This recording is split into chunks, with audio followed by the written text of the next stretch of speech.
One thing I will say again, we've said this on loads of post-match podcasts, is the work rate of our team is phenomenal. You know, the fact that that Stevenage didn't get that many chances or shots or even shots on target was because of the way we closed down. Yeah, I know.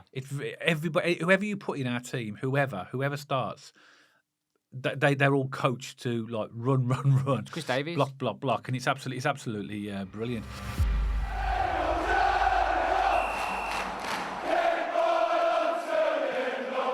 So welcome back to BCFC Royal Blue. And on Tuesday evening, Birmingham City beat Stevenage 1-0 in the EFL Trophy to progress to the semi-final. Now, we've seen a few times with Chris Davies as he rotates the team.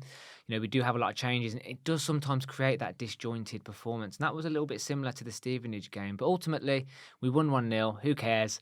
And we got that over the line with a Jay Stansfield goal with a great assist from Marc Leonard, which puts us in the hat for the next round, and that's all that matters. So, Dad, Birmingham City 1, Stevenage 0, all in reverse for the home team. What were your thoughts?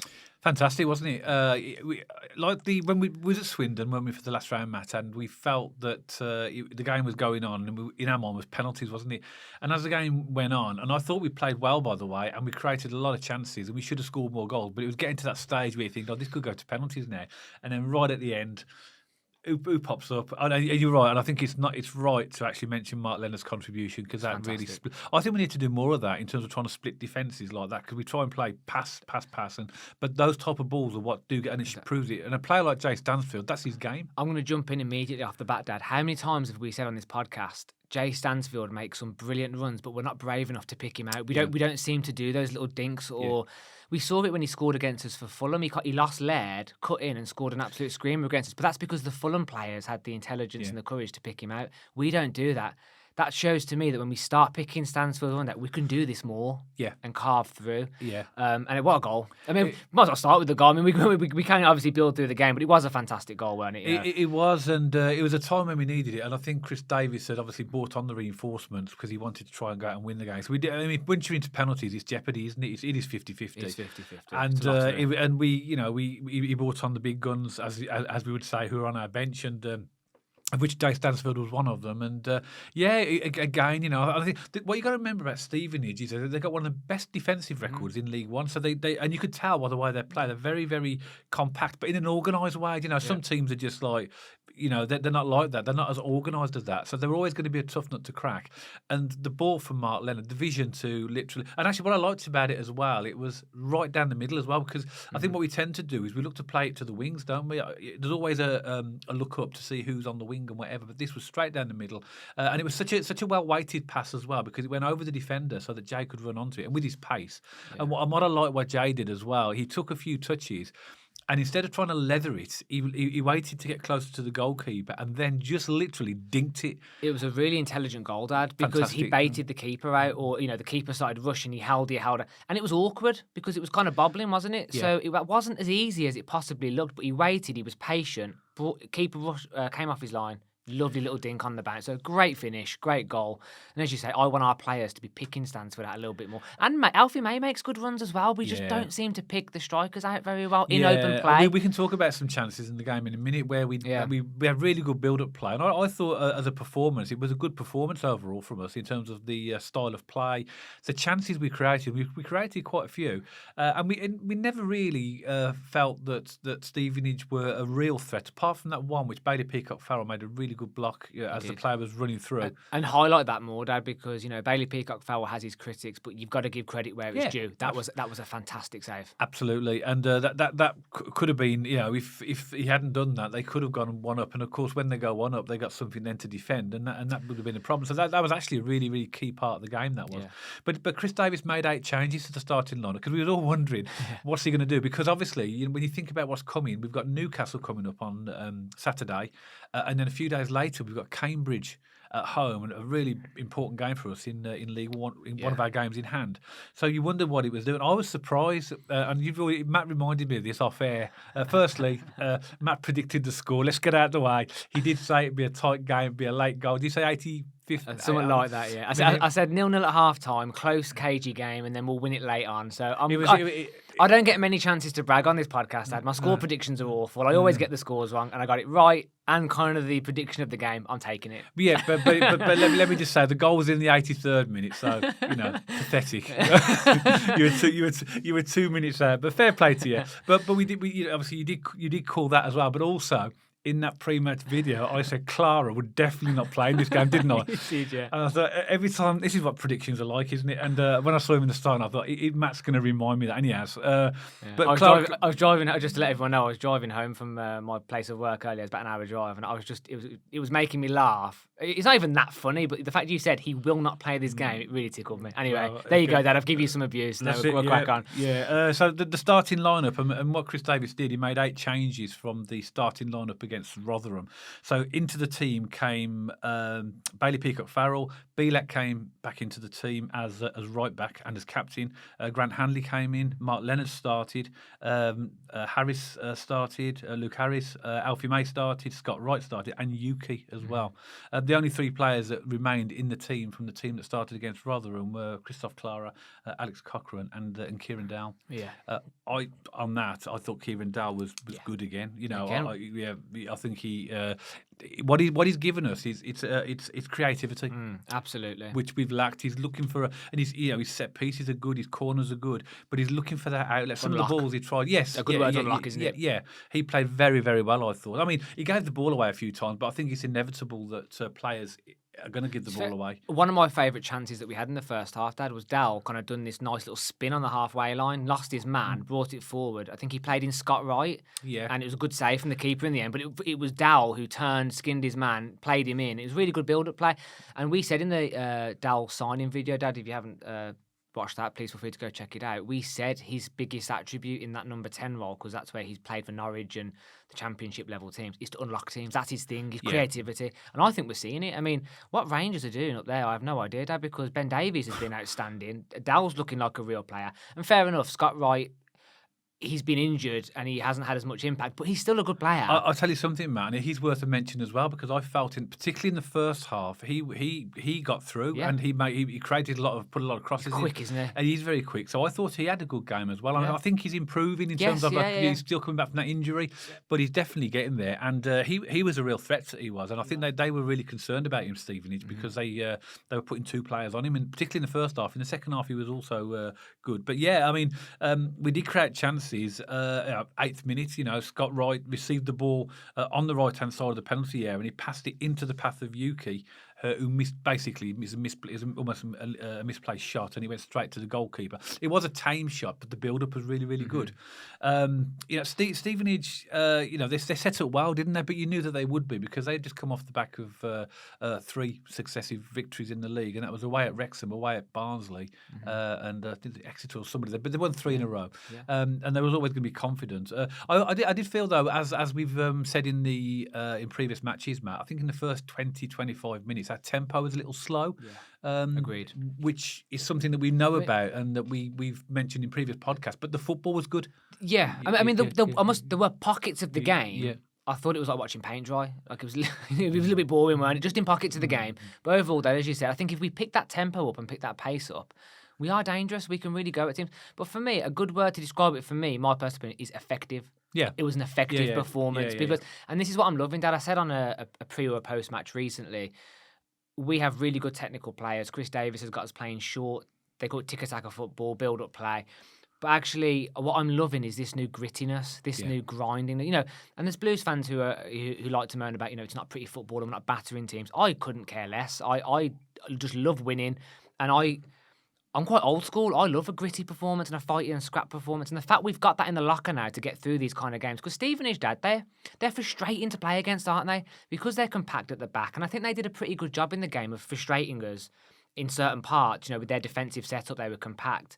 And the fact that we can still grind it out and get over the line, I think that's really encouraging. So more of this, please, Blues. If the game calls for it, get us over the line. Yeah, and again, going back to Stevenage, I'll repeat that they've got, I think it was the third best defence in the whole of League One, so they don't concede many goals anyway. They're set up that way, and they were always going to be a tough nut to crack, particularly on their own patch as well. And fair play to them. They did what they did, and they had or stopped us scoring, but we had loads of chances. Yeah. Loads of chances. We had one, Alfie May, which I love Alfie May because he runs everywhere, doesn't he? He does come quite deep sometimes to receive the ball, which actually is a problem for them because who's going to track him? Yeah. I think it was in around about the 20th minute. He ran across, received the ball on the left, and he actually ran across the box, and then he crossed it back in, which was a really nice shot. And Harris just, again, another tame shot to the goalkeeper. It was a really good goal-scoring chance. Yeah.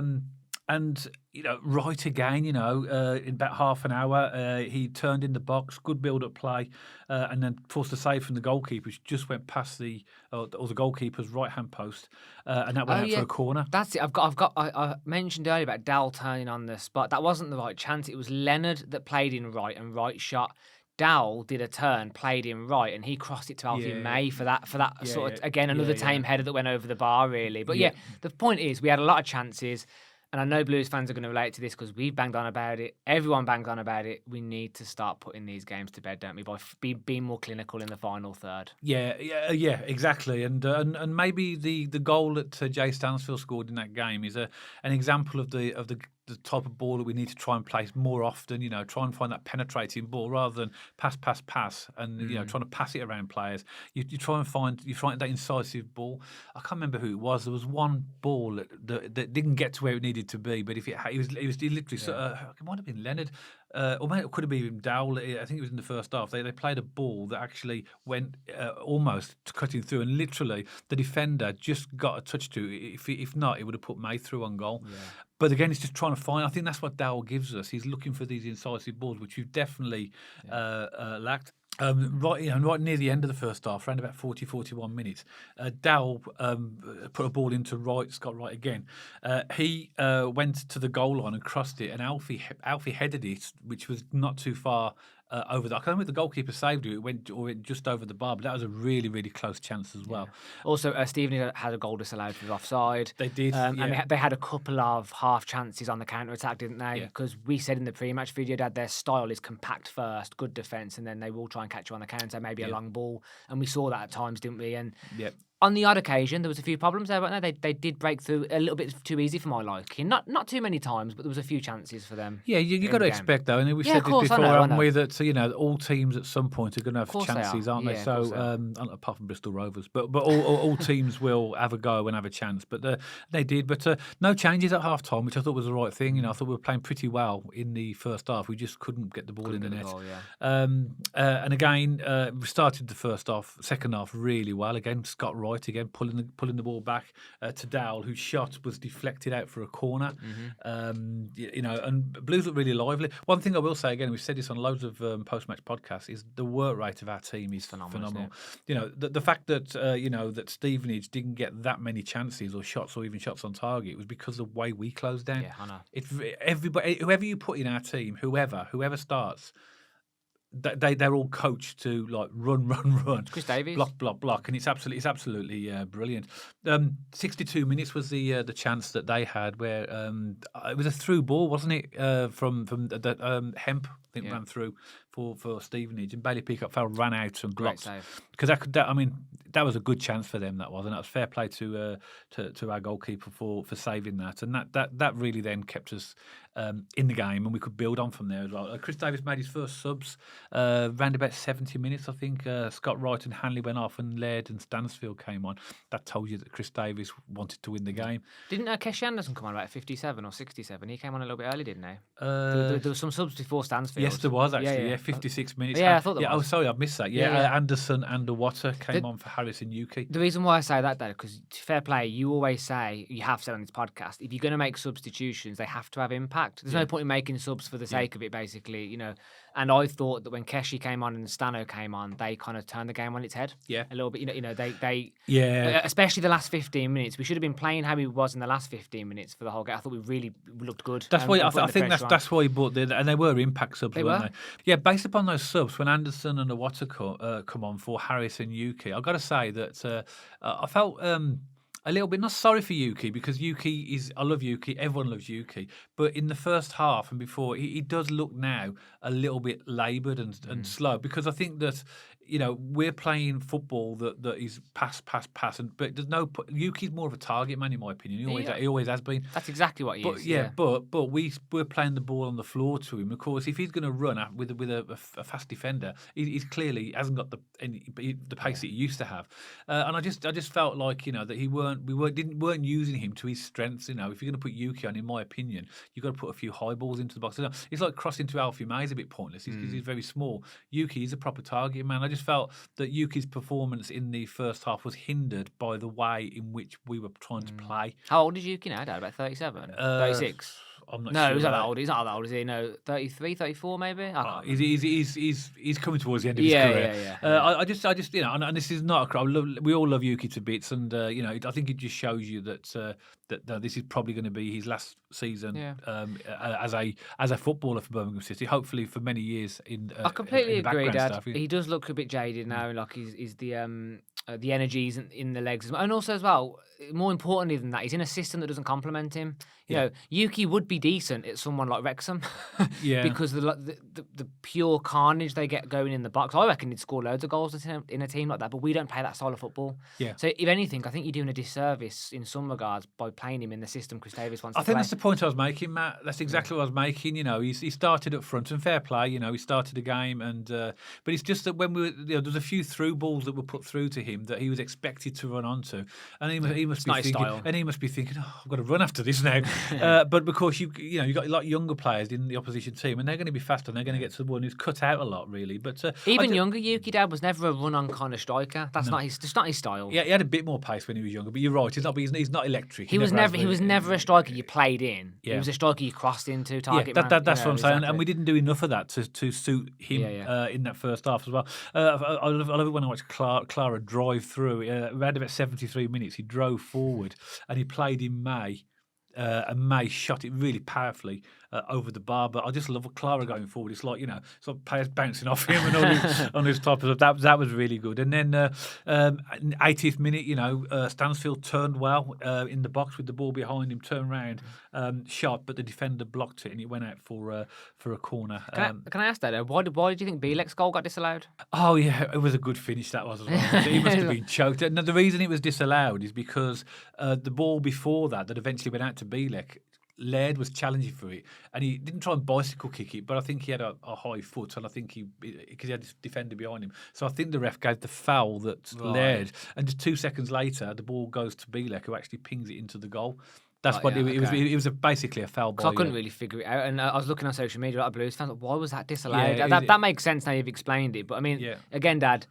We won't dwell on this because it's another point. We talk about this every time. I thought the ref was awful. But anyway, let's move past it quickly before we end up having a refereeing bashing session. But and of course, we had other chances as well. And, you know, we definitely deserved to win the game. And obviously, we talked about the goal already, which was brilliant in the 83rd minute.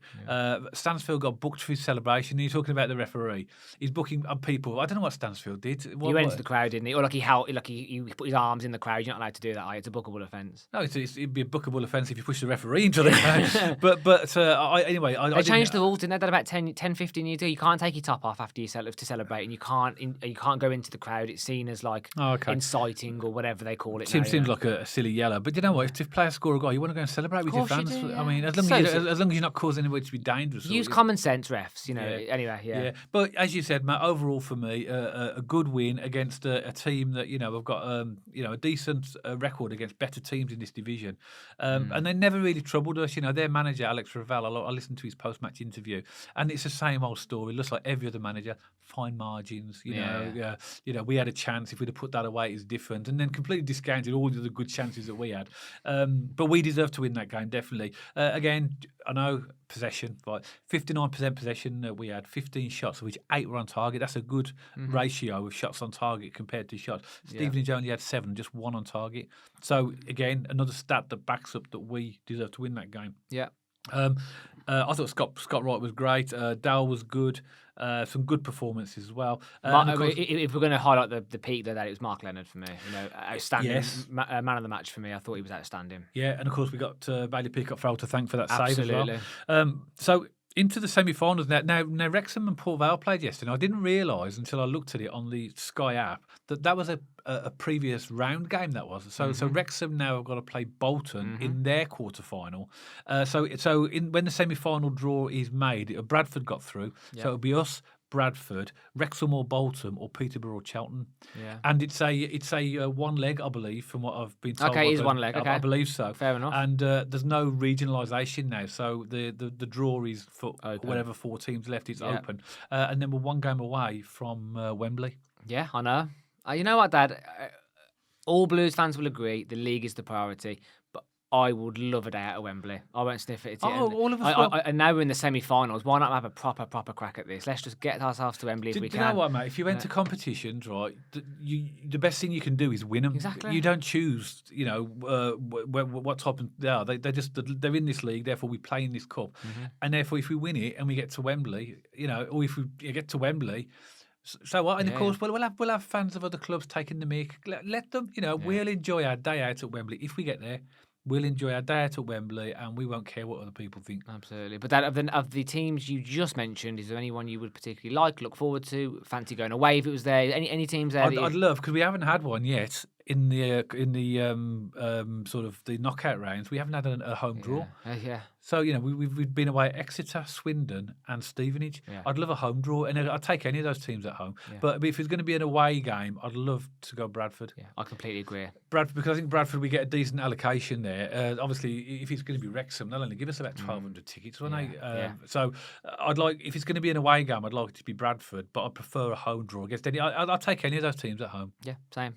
Yeah. I'm not scared of anyone or any of them. No. I mean, even we've got Newcastle in the FA Cup on Saturday. I'm not scared of that either. Just on that as well, I will sort of say this as well. We had a comment on our pre-match video about, I can't remember who it was. It's not to name anybody anyway. It's just to say, lads, when you're doing your videos, we're not frightened of any team. So I presume that we might be coming across. And what I responded, which I think is correct, is we're not frightened of any team. But when we do these videos, we're respecting the opposition. Yeah. And I think because as we've seen, and Blues fans know this, there's no easy games in this league, in our league or in these cups, because all teams will come out and we're a target.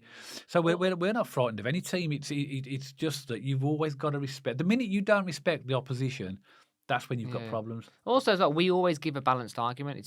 We try to. It's some teams positive, some teams negatives, and then how can Blues work with that to break them down to get the best performance? But I think sometimes when you highlight a team's positives, it might look like you're paying them too much respect. It's not. We're just highlighting they're direct, they play down the wings, they play fast football. It's just highlighting the team's strengths. That's all that is. Yeah, and what we try and do is give an analysis of the opposition. Maybe a deeper analysis than people might read. Everywhere. So and just giving stats really. So we just as Birmingham City, the way we're playing at the moment, we shouldn't be frightened of anybody. No, absolutely. But I always think that you have to respect every single team. If you don't, you will lose games. Oh, we lost to Shrewsbury, Dad. Yeah. Because we... That wasn't because of us. No.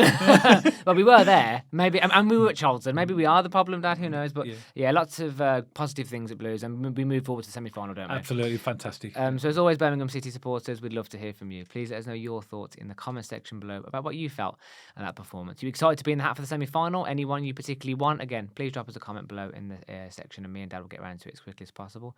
Maybe you're a Stevenage fan, maybe you watched the pre-video, maybe you've tuned in for the first time. Again, let us know your thoughts about your team's performance in that game. We like hearing from all fans on this podcast as well. And if you like this video specifically, please don't forget to give us a thumbs up and check us out on our social media channels. We have an X page, we have an Instagram page, and we're also over on Spotify, so you can listen or watch us over there as well. And if you haven't already, please don't forget to subscribe to the YouTube channel so you don't miss any future content, and press that bell notification as well, just so you get notified every time myself and Dad post a video. And we'll see you on the next one, all about Birmingham City.